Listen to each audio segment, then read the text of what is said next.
It's really snowing. Yes, sir. What are we doing?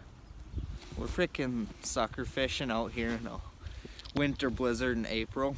It's pretty minty. It's nice and warm, sun shining. It's awesome. Best you could ask for. Yeah, this is the absolutely perfect temperature to go fishing. Pretty hot. 7 or 8 of them. Up here in Minnesota, well, Jameson's got 2 on. It's typical. As you can see, it's an absolutely gorgeous day out here. Mid to low 80s, sunny, perfect. And we catch hogs. Yes, sir. Hogs for days. Look at that thing. Dude, that thing is like probably 5 pounds. It's a toad.